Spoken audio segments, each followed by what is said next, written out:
Hello all, James here. Now, I'm going to apologise right now. This isn't going to be one of my best thought out videos ever. It's more of a reaction because we're going to go to usmagazine.com. They released an exclusive article detailing Hulk Hogan's final will and testament, how much he had in assets and which family members were going to receive them. So let's go straight to what we're going to be looking at. So, Hulk Hogan's son, Nick Hogan, filed court documents. I'm going to be adding a bit to this. I'm not just going to be reading it out to you. Revealing late father left behind nearly $5 million in assets. Now, that doesn't mean $5 million in total, because it's very possible that Hogan had assets, properties, that kind of thing, in an LLC or whatever it is, or a trust. So 5 million, I guess, isn't entirely what he left to his family, or basically Nick Hogan in this, because it seems like that's all he's actually left as far as these liquid assets or assets that are easily divided up and not in a company. Anyway, Tuesday, September 9th, Nick Hogan. Now, this is actually referring to, and I'm just going to be going through the article, filed court documents to be named co-personal representative of his father's estate, in addition to a man named Terry McCoy. Who's Terry McCoy? Maybe a lawyer, I don't know. In the docs, Nick claimed that Hulk executed a will in 2016 and amended it 3 separate times, July 2023. And he also explained he filed a lawsuit against Bubba the Love Sponge to prevent the release of his dad's well-known sex tape. He said he needs a curator appointed to the estate and proposed Terry to be the curator. Now, that's interesting as well, because also Nick Hogan was also attempting to sue, I guess, Bubba the Love Sponge for a documentary. Apparently, Bubba is trying to release next month. I'm not sure if that's actually been released whatsoever, but here we go. Serving a representative of his father's estate, sued Bubba in federal court over a planned documentary, claiming that he infringed on the wrestler's copyrights. Bubba says that actually the documentary is very nice about Hogan, but we'll see about that. Here's the thing, though, right? So, for people who follow me for a while, you know I've written 2 books, one on Owen Hart and one on The Rock. Now, apparently, and this is some research I did, it's very, very hard to actually libel somebody if they're living, and it's near impossible if they are not living. So, with Hulk Hogan now deceased, I can't really imagine what the case sort of entails, because I mean, there's a million unauthorized documentaries out there featuring footage and the names of people that may well be trademarked as well. So I'm not quite sure what they're suing over, unless it's just purely the content, I guess.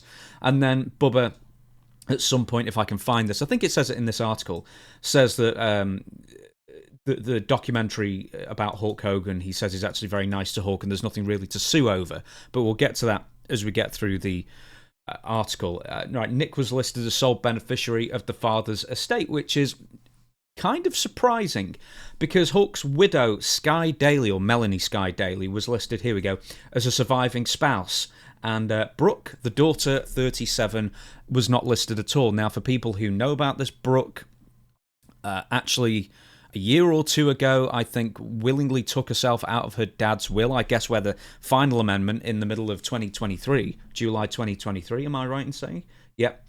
Probably that's where it comes in, is having Brooke taken out. And this was Brooke's own decision. She, I guess, didn't get along with now Hulk Hogan's widow, and the fact that she was with Scientology and, basically fighting over assets is something that she didn't really need in her life, it seems. And that's why she was taken out of the will. And also, for whatever reason, she now seems to be best friends with Bubba the Love Sponge. But, there you go. Right. The paperwork shows Hulk Hogan left behind $200,000 in cryptocurrency. Isn't that amazing that Hulk Hogan probably just had some, like, Binance coin or something hanging about, or, a Dogecoin or whatever? I suspect Hogan may not have come up with that idea himself, but maybe he could have done. Who knows? $799,000 in personal property and intellectual property, and in addition to his right to publicity, worth $4 million, which is very interesting. An unknown value for a potential medical malpractice lawsuit is also apparently going ahead. This is taken out by Sky, his widow, and it's in regards to, and I cannot remember the nerve, basically a nerve in the neck that helps control breathing. And apparently this is essentially maybe why Hulk Hogan had died, because there were theories that, one, he had a heart attack. Then there were theories that basically he just stopped breathing because whatever damage to this nerve, or the slicing of the nerve with his last surgery regarding his neck surgery, which kept him in the hospital, and mostly in hospital for 2 months or so. That's sort of what it's all revolving around, that could have led to his death. Now, once again, $4 million, that's the right to publicity, which I find kind of amazing. So I guess it's just all the trademarks and images and T-shirts and logos and all that kind of thing. So, I mean, that's all going to Nick Bollea, or, his real name, Nick Hogan, as he uses quite often. TMZ reported that Hulk's widow plans to file a medical... Oh, I've already said that. Nick did not list Hulk's real estate properties in the paperwork, which may be owned by a trust or LLC. Here's the other thing as well. Oh, excuse me. The famous wrestler owned 2 separate homes next to each other in Clearwater Beach, Florida. The homes are worth an estimated $11 million. So, I mean, it's not the funny thing, is that Hulk Hogan was taken to the cleaners through lawyers' fees and obviously his ex-wife Linda Bollea. And I think she got something like 40% of all Hulk Hogan's assets, and he was sort of over a barrel because he didn't want certain things coming to light, I guess, if the divorce got any more acrimonious. So he sort of just agreed to pay something like 40% of all his assets. He was pretty much cleaned out. Funny, Stevie Richards tells a story. When Hulk Hogan was in TNA at the same time as Stevie, Hulk Hogan just sat next to Stevie one day and starts lamenting about the divorce, and then he goes, "Man, I need about $2 million a year just to live." Do you? I mean, I suppose if you've got, $11 million worth of properties. But who knows at the time? I mean, he was, a lot more poor, I guess, than after the Gorka lawsuit. But similarly, I guess he didn't get that $110 million or $140 million judgment that the judge awarded Hulk Hogan, which I think at the time was the biggest liable payout of all time. I believe I'm right in saying that. But obviously, they went bankrupt. They declared bankruptcy, and Hulk Hogan obviously didn't get $140 million. But anyway, back to it. Here's another thing. He's got the beach he's got the Hulk Hogan's karaoke bar. He's got the beach shop thing as well, which I suspect are also, under businesses. But then there was I don't know if it was millions or multi-millions, whatever it was. There's also a restaurant or bar opening opposite Madison Square Garden as well. So I guess that Nick Hogan will be getting all the proceeds from buying or releasing the trademarks and rights of Hulk Hogan's likeness and basically turning it into a Hulk Hogan-themed bar opposite Madison Square Garden. As us reports... Oh, hang on, here we go. The court signed off on the request and appointed McCoy the curator. We got that to handle the lawsuit with Bubba.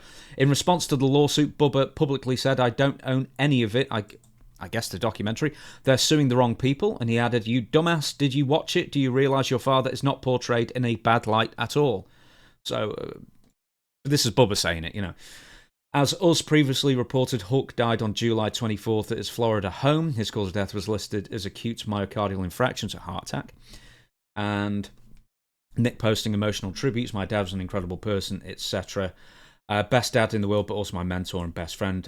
That's pretty much it, really. I just found it fascinating that just $5 million worth of stuff basically goes to Nick straight away. $11 million worth of properties. You've got 2 active and fairly thriving, I guess, businesses already there. I don't know if Hulk Hogan also has a cut in Real American Freestyle, and if that's worth anything, because they've only done one show and they've spent a lot more than they've made, obviously.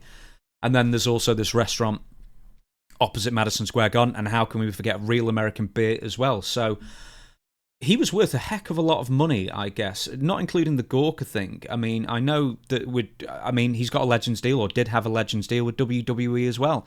So I don't know what's going to be happening with that. But I mean, unsurprisingly, he was worth a lot of money, is what I'm getting at. I doubt he got that much money from the Gorka thing, but the last few years, kind of like Ric Flair in a way, he's really, really built up his brand away from wrestling, because Ric Flair did, the weed and the energy drink didn't go anywhere, and chicken wings didn't go anywhere, that kind of thing. But Hulk Hogan did better with some of his outside ventures as well, away from wrestling. That's pretty much it, really. So just to rehash what's going, there's only a few numbers here. 200 grand in crypto, 800 grand, give or take, in personal property and intellectual property, and in addition to his right to publicity, worth $4 million in an unknown value for a potential medical malpractice lawsuit. So That's Hulk Hogan's will. That's the video, and I'm actually going to be back later today talking about, I think, WrestleMania going to Saudi Arabia, so I'll see you for that video.